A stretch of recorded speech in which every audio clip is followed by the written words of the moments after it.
care how many demons he's fought and how many hells. He's never fought us. Not us united.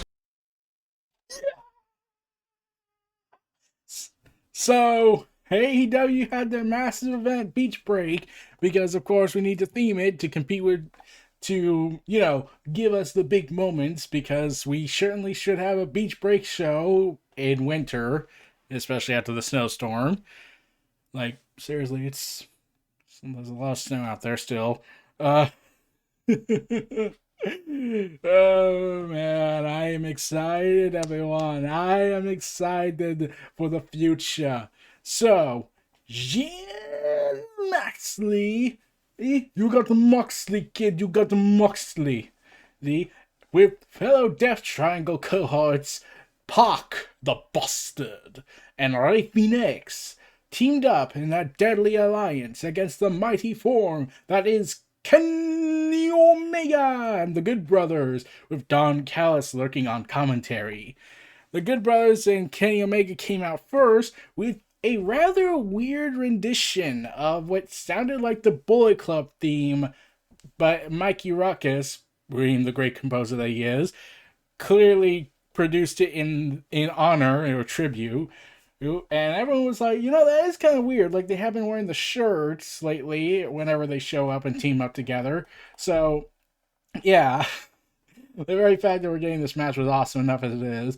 I still advocated that that Britt Baker and Thunder Rosa should have co-main evented the show with them as underneath them beforehand. That would have really helped the women's division more so than what could probably be happening now.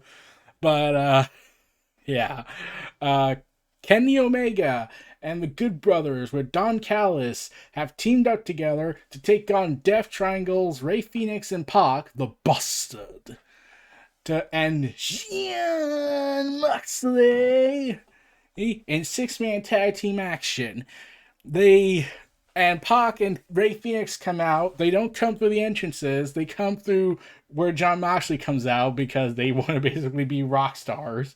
And sure enough, Jon Moxley comes out, and PAC and Rey Fenix go ahead and fist bump with him. And I'm pretty sure PAC's thinking, like, we never did do this in WWE. This is nice. Because when I think about it, they never did team up much in WWE. In fact, I don't think they ever did. Missed opportunity there, Vince. And they did team up against Kenny Omega and Hangman back in 2019, which was an awesome match. Oh man, the brutality they wanted to bring in that match. Oh man. So, this was basically AEW's World Champion Kenny Omega, the Good Brothers of Impact Wrestling, Impact Tag Team Champions, and champions versus the Death Triangle, unscripted Death Triangle, or ultra violent Death Triangle. Ultra Death Triangle. Let's go with Ultra Death Triangle. And they point out how Mox is more of a loner guy these days. And like, they can't really save the Shield because copyright reasons are a bitch. But yeah, Vince, oh man, if only he allowed the Shield to just be mentioned just one time, and this, it would have really helped Mox's character in AEW. But sadly, that probably will never happen. But Moxley is just wanting to get his hands on Kenny Omega because this is the first time they've had a full-fledged match against one another since Winter is Coming. I'm not posting another clip of that. We've used that enough, especially after Game of Thrones used it for 7 freaking seasons. Oh, God. But what we got was a very good quality match between Kenny Omega, Good Brothers, the Bullet Club, and Jon Moxley and PAC and Rey Fenix. Rey Fenix once again proves why he's possibly made out of rubber and glue and bounces off of everything. Because of course he does. And PAC continues to show that he is a mix of both Moxley's intensity and Rey Fenix's agility, which is awesome. While Moxley showcases his down and dirty wrestling style. Now, if only he brought back the trunks, and then it would be complete. He would be the Death Rider from New Japan, and Notice I'm mentioning New Japan a lot, but that's beside the point. That's just a dream match for everybody. But yeah, Jon Moxley, Kenny Omega, they have a brawl together. Jon Moxley is one step ahead, and a night filled with weddings that surprisingly had the same officiate from Impact Wrestling. The last wedding he had ended in complete murderous disaster. Murderous being quite literal. Yeah, it was the weirdest ending to a wedding in the history of wrestling, I think. Like, we've seen weddings get crashed and would break up. We never seen one where a literal freaking murder occurs. So that happened. And yeah. And now you got this match. Thunder Rosa and Britt Baker delivered. I'll get to that match when I can. And sure enough, we get this culmination piece. And the Young Bucks failed to win the Battle Royal, so no Good Brothers versus Young Bucks match. Too bad. Oh well. So, anyways, this match is going pretty well. The Good Brothers and Kenny Omega get the victory over the team, over this combination of talent, high flying, death defying, and ground and dirty brawling, and. Oh, God. Gallows and Anderson hit the Magic Killer on Phoenix, allowing them to get the pin and then the victory over Phoenix, Pac, and Mox. Surprisingly, Kenny Omega was not the deciding factor in this. Kind of amazing. And then Gallows and Anderson start beating down Phoenix and Pac, with Kenny Omega joining them, much to Moxley, and goes in on them. But he gets taken out, and then all of a sudden Lance Archer comes out, starts kicking ass because he has a beef with them. They point that out.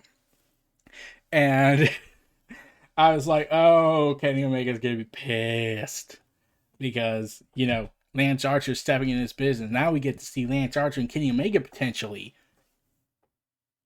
So, yeah, and Moxley has Omega by himself, as Lance Archer just abducted the Good Brothers, and Don Callis is too busy channeling his Cyrus the Virus gimmick and saying, this is not fair, this is oppression, this is the network censoring, much to the cringe of the entire commentary team, but the entertainment of us, when suddenly a deadly foe emerged from the shadows of the crowd, attacking Jon Moxley, and oh god, I was like, wait, are they following through with what happened 3 months ago?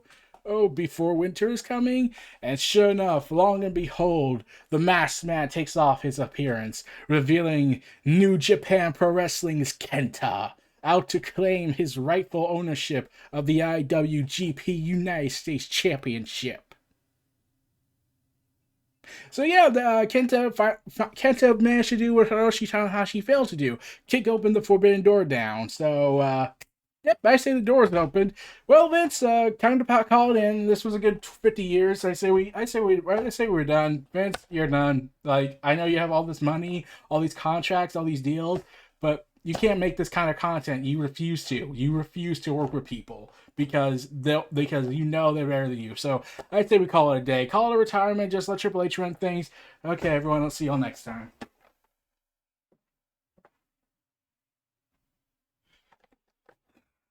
Okay, I'm back. So yeah, Kenta did the impossible and kicked open the forbidden doorway, taking out Jon Moxley with a GTS. That's much to CM Punk's claim that he made it popular, even though Kenta was the inventor. As such, we credit all of it to Kenta. Therefore, he gets all the royalty fees.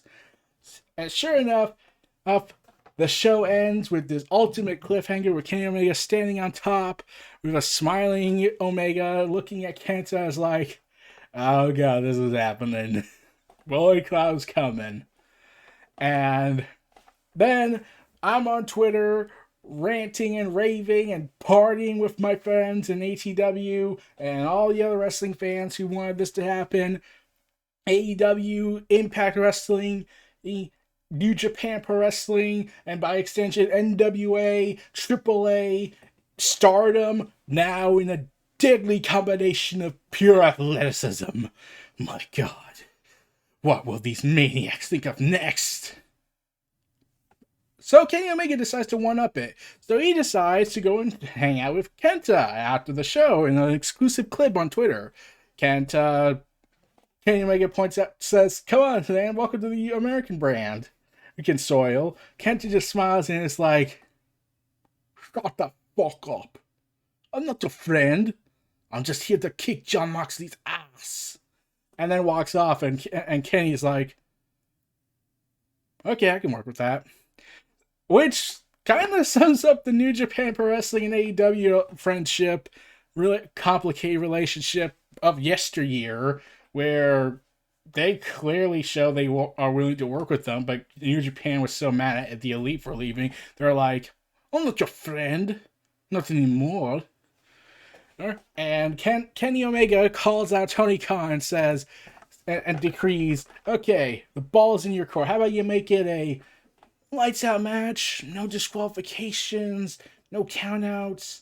Me, KENTA, Lance, Jon Moxley. The ball's in your court, brother." So, parties to all involved in this magnificent moment.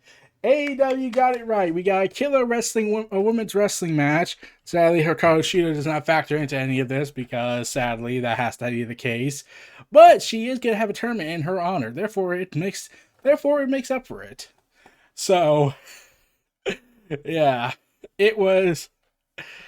Oh god, this was a fun night, and now this day shall be remembered from when the day that New Japan Pro Wrestling and AEW, it stopped being an if New Japan Pro Wrestling and AEW team up. It's more like a when will New Japan Pro Wrestling and AEW team up. Now we get all the speculation. We get the wild imagination of dream matches.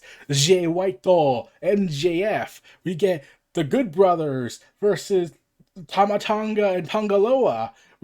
Of the Tongas, we get the Young Bucks and maybe FTR or Hiroshi Tanahashi, Kenny Omega, Kota Ibushi, Los Ingobernables de Japón, and showing up against the Inner Circle. We get to imagine all this now. We get to make this more of a reality. We get to live in it. We get to live it, man. We get to live it. So, yeah, if I wanted to get the video of Matt Hardy just going ahead and doing his little fun in-joke with fans, where he just goes ahead and looks at Sammy and says, "Competition in the mud, I love to see it." Because NXT, I like NXT. I just want this Wednesday Night War to end because the fan base has made it so toxic. Very freaking toxic. And it's not helped that WWE clearly has AEW in their heads, even if they don't admit it. Because they decided to have Edge show up on NXT when there's only 2 weeks left before TakeOver Vengeance. And they decide, oh, we gotta just wedge in a crossover here out of nowhere because Edge won the Rumble. But, yeah. Especially when you only have one match announced at the time, and now they've announced, 2 more matches finally? They still have another week to build up more matches, so, yeah. So anyway, so Forbidden Door is open now, and even Tony Schiavone on AEW's post show on YouTube just screamed out, "The Forbidden Door is open." And now everyone on Twitter's trending this, everyone on social media is trending this, YouTube videos are being produced just like this one, and everyone's excited, everyone wants to see New Japan, AEW, Impact Wrestling, NWA, AAA, Stardom, get together and take the wrestling world by storm. So, yeah, Kenny Omega gets to finally have a chance to burn down the kingdom and build it in his and Kota Ibushi's twisted image. I mean, if Kota Ibushi is interested in joining the dark side as brothers. No, wait, rephrase that.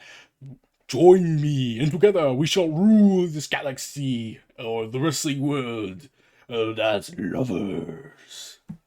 Because they are called the Golden Lovers. So, yeah, this is an exciting time. I'm looking forward to next week and see what else is in store with now a triple crossover event. Oh, God. The prospects are fun. They're very, very fun. And now I have to update some things on my playlist to keep documentation on all this. I had to address that. So look forward to all of this.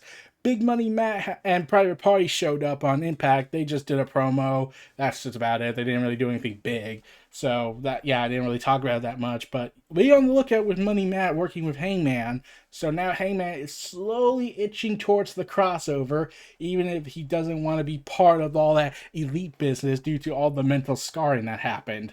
So we'll see where this goes in the subsequent weeks. Maybe months, if especially this stuff goes through. So we'll see. But I'm excited. I'm hyped. The wrestling world is hyped. And as JR once said, business back up! Business about to pick up! So, this was Neo Reality presenting the WrestleVerse. The Forbidden Door is open.